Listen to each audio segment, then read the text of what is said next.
بسم اللہ الرحمن الرحیم۔ السلام علیکم۔ لفظ عورت کے معنی کا تقاضا۔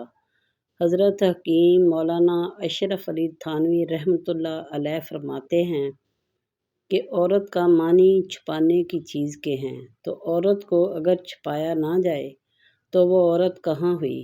اس کی مثال ایسی ہے جیسے کہ کھانے کی چیز کو نہ کھایا جائے اور پہننے کی چیز کو نہ پہنا جائے۔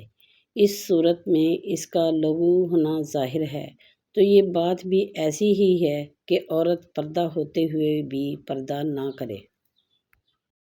عورتوں کا چند باتوں پر عمل کرنا۔ رسول اللہ صلی اللہ علیہ وآلہ وسلم نے فرمایا، اگر عورت 5 وقت کی نماز پڑھے اور رمضان شریف کے روزے رکھے اور اپنی شرمگاہ کی حفاظت کرے اور اپنے شوہر کی فرما برداری کرے تو قیامت کے دن اس سے کہا جائے گا، تم جنت کے جس دروازے سے چاہو جنت میں داخل ہو جاؤ۔ بد زبان بیوی۔ بے دین عورت کی زبان وہ تلوار ہے جو کبھی زنگ آلود نہیں ہوتی۔ بد زبان بیوی اپنے شوہر کو قبر تک پہنچانے کے لیے گھوڑے کی ڈاک کا کام کرتی ہے۔ جس کی بیوی بد زبان ہو اس کو ساری زندگی سکون نہیں مل سکتا۔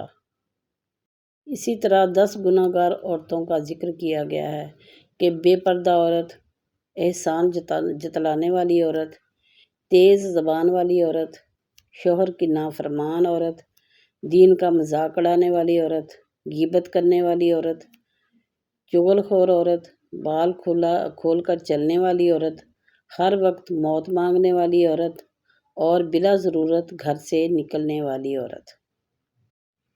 خدا کی جنت چاہتے ہو تو اس کے بندوں کی زندگی جہنم بنانا چھوڑ دو، یہی دین کا خلاصہ ہے۔ رسول اللہ صلی اللہ علیہ وآلہ وسلم نے فرمایا، جب گرمی تیز ہو جائے تو نماز کو ٹھنڈے وقت میں پڑھو، کیونکہ گرمی کی تیزی جہنم کی آگ کی بھاپ سے ہوتی ہے۔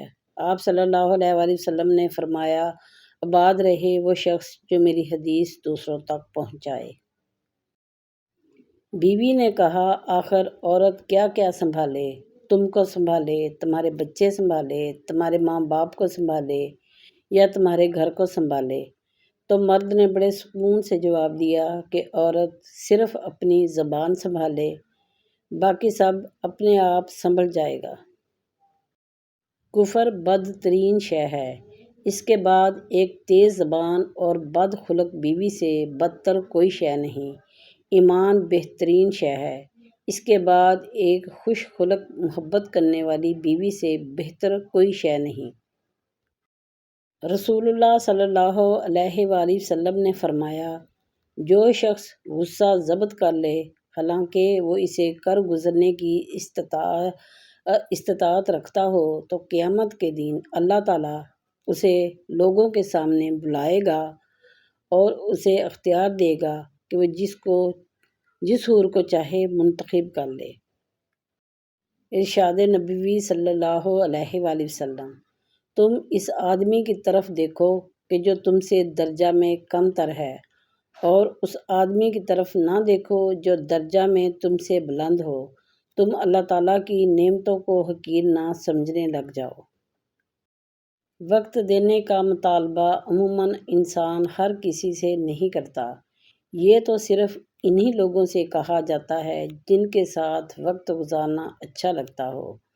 اگر آپ سے بھی کوئی صرف آپ کے وقت کا طالب ہو تو قدر کیجیے گا اس سے پہلے کہ چھن جائے۔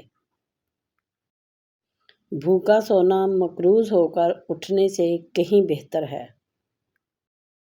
مسجد کی پہلی صف میں کوئی غریب پھٹے پرانے کپڑے پہن کر بھی بیٹھ جائے تو کسی کی جرأت نہیں کہ اسے اٹھا سکے۔ یہ ہے ہمارے پیارے نبی حضرت محمد صلی اللہ علیہ وآلہ وسلم کا دین۔ پیارے بہن بھائیو، اگر آپ کو ویڈیو پسند آئی ہو تو ویڈیو کو لائک کیجیے، دوستوں کے ساتھ شیئر کیجیے اور میرے چینل کو سبسکرائب کیجیے۔